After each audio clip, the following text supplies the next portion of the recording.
అయితే గురుగారు చాలా మంది కూడా ఏం చెప్తూ ఉంటారంటే శుక్రవారం పూట ఇంట్లో నుంచి డబ్బు బయటికి వెళ్ళకూడదు అంటూ ఉంటారు. దానికి గల కారణం ఏంటండి?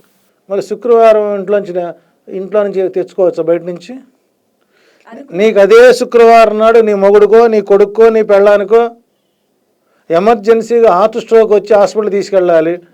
మరి డబ్బులు కడితే కానీ జాయిన్ చేసుకోరు కదా. అట్టగని చెప్పేసి నీ మొగుడు ప్రాణాన్ని కాపాడుకోవడం ముఖ్యమా, శుక్రవారం ముఖ్యమా నీకు?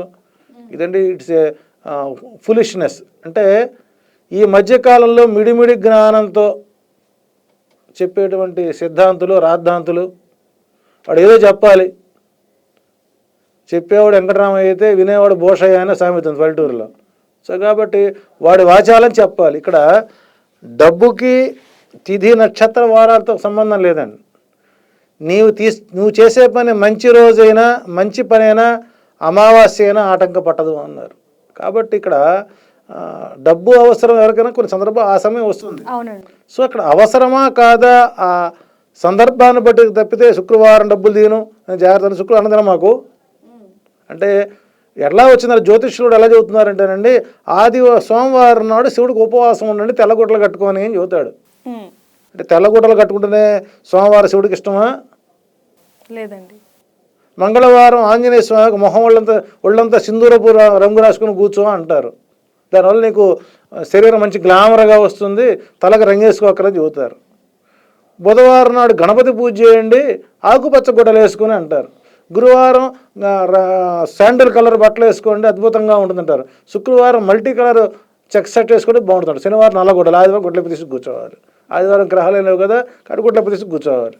అంటే గురుగారు ఎంతలా మారిపోయారంటే జనాలకి ఈ మాటలు కూడా బాగా వినసొంపుగా అంటే ఇక్కడ జ్యోతిష్యులు ఈనాటి అధునాతన జ్యోతిష్యులు కానివ్వండి, పల్లెటూరులో ఉండేటువంటి మిడిమిడి జ్ఞానంతో పౌరోహిత్యం పేరుతో బతికేటువంటి వారు కానివ్వండి, తన దగ్గరికి వచ్చిన వారికి ఏదో ఒకటి చెప్పాలి కాబట్టి ఇలాంటివి చెప్పడం అంతే తప్ప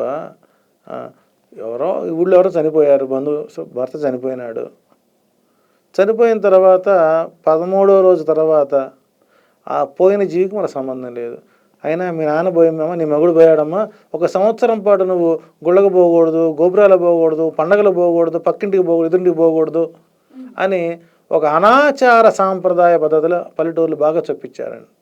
నిజంగా ఇంకా ఈ రోజులో అంత అవార్డ్స్ వచ్చినా కూడా చనిపోయిన వ్యక్తికి మనకు 13వ రోజున సంబంధం లేదని కావ్యాలు చెబుతున్నా ఈ గ్రామంలో ఉండే పురోహితులు ఇవి చెప్పి వాళ్ళ పండగలకి పబ్బాలకి పోనీయకుండా మానసికంగా కొంత బాధకి గురవుతున్నారని చెప్పచ్చు. పండగ వచ్చింది, ఇంట్లో పిల్లలు ఉంటారా, అందరు టపాసులు వేసాం, మనం కలిసి మా నాన్న పోయాడుగా అంటే.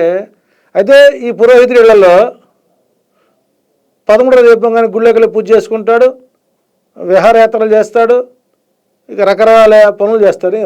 వాళ్ళకి నీకు తేడా ఏంటి? వాళ్ళు మనుషులే కదా. అవునండి. సో కాబట్టి ఇక్కడ 13 రోజులు చనిపోయిన తర్వాత సంవత్సరం వరకు వారి జ్ఞాపకాలని గుర్తుపెట్టుకుని వాళ్ళ పేరుతో దాన ధర్మాలు చేసుకుంటూ మంచి సౌఖ్యం కావాలని చెప్పాల్సినటువంటి గాడిద కొడుకులు మీరు గుళ్ళకు పోకూడదు, గోపురాలు పోకూడదు, కడుపు కోడి తినకూడదు, కింద పడి దొరలాడాలి. వీళ్ళేమో హంపసీన పడుకోవాలి, తండ్రి తెచ్చిపోయినా కూడా వాళ్ళంతా కాపురం చేస్తూ కూర్చోవాలి. ఎక్కడ వైదికం, ఎక్కడ సాంప్రదాయం? కాబట్టి ఇటువంటి మూఢనమ్మకాల టిష్యూలో ఉన్నటువంటి వారు క్రమేణా ఇప్పుడు మారుతూ ఉన్నారు. ఇంకాస్త మార్పు కనబడుతుంది. ఆ మార్పు మనం కోరుకోవాలి. కానీ కొంతమంది వల్ల గురుగారు ఇలాంటి మాటలు ఎక్కువగా ప్రభావితం చూపిస్తున్నాయని చెప్పాలి జనాల మీద. అంటే ఆపదలో ఉన్నప్పుడు వెళ్ళి ఈ శుక్రవారం పూట కానివ్వండి, లేకపోతే ఏ పరిస్థితుల్లో అయినా సరే డబ్బులు అడిగినప్పుడు మేము ఈరోజు ఇవ్వము, పలానా వాళ్ళు చెప్పారు అన్న మాట ఈజీగా అనేస్తున్నారు అన్నమాట. ప్రాణం విలువ తెలియకపోయి అంటే ఇక్కడ వాళ్ళ మనుషులు కాదనుకో, మనల్ని ఆశ్రయించిన వ్యక్తిలో ఉన్నటువంటి ఆర్తిని గమనించినప్పుడు నువ్వు ఎంత సంపాదించినా ధనం వరద అండి. అవునండి. అలాంటి చోట లక్ష్మి అసలు నిలబడదు. ఇప్పుడు ఎందుకు ఇంట్లో బూజు ఇంట్లో కనుక ఉంటే ఆ ఇంట్లో లక్ష్మి ఉండదు. ఉండవలసిన స్థానంలో కనుక చీపురు చాట్లు పెట్టకపోతే అవి అర్ధరాత్రి దాకా రోడ్లమ్మడి తిరిగి వచ్చి మిట్ట మధ్యాహ్నం దాకా పరుగులై బొరలాడి ఆ దిక్కుమాలిన బట్టలతో మొగుడికి అన్నం వండి పెట్టో లేదా పెళ్ళానికి కాఫీ ఇచ్చో ఉండి కప్పుకున్న దుప్పట్లని మడత పెట్టకుండా అక్కడే పుట్టి ఇప్పిన బట్టలు మొత్తం బాత్రూంలో పెట్టి పతివతల మాదిరిగా మహాపురుషుల మాదిరిగా స్నానం చేసి వస్తే ఆ ప్రాంతం సుభిక్షం ఉండే పొరపాటండి. మన ఇంటిలో ఉండేటువంటి పరిశుభ్రత లక్ష్మి ఎప్పుడు అక్కడ తాండవిస్తుంటుంది. నీవు ఇల్లు అపరిశుభ్రంగా ఉంటే అక్కడ లక్ష్మి నిలబడి అక్కడ సీనొచ్చి కూర్చుంటుంది. కాబట్టి ముందు ఇంటి శుభ్రత, మానసిక శుభ్రత, వస్త్ర శుభ్రత, ముఖ శుభ్రత, ఈ 4 గనక పాటిస్తే లక్ష్మి మన ఇంటి నుంచి కూర్చుంటుందండి. అయితే ఇక్కడ శాస్త్రోక్తంగా కనుక చూసినప్పుడు లక్ష్మి మనిషికి 3 సార్లు అవకాశం ఇస్తుందండి. 3 సార్లు అంటారు. మొదటిసారి బాగా ఇస్తుంది, అది కాపాడుకుంటే దినదిన వృద్ధి అవుతాడు. ఆ వచ్చినటువంటి మోజులో ఖర్చు పెట్టుకుంటే రెండోసారి ఎంత కావాలో అంతే ఇస్తుంది. ఇది ఎక్కువ ఇచ్చినట్టు వంతు చేసుకుంటున్నాడు చెప్పి తగ్గిస్తుంది. అప్పుడు కూడా మనం దాన్ని కాపాడుకోపోతే మూడోసారి అసలు అవకాశం అవ్వదు. సో కాబట్టి ఇచ్చిన అవకాశాన్ని సద్వినియోగం చేసుకుని వచ్చిన రూపాయిని జాగ్రత్తగా ధర్మబద్ధంగా కాపాడుకుంటే అద్భుత విజయాలు పొందొచ్చు. చాలా మందికి తెలియని విషయాలు మాకు చెప్పారు గురుగారు. ధన్యవాదాలండి.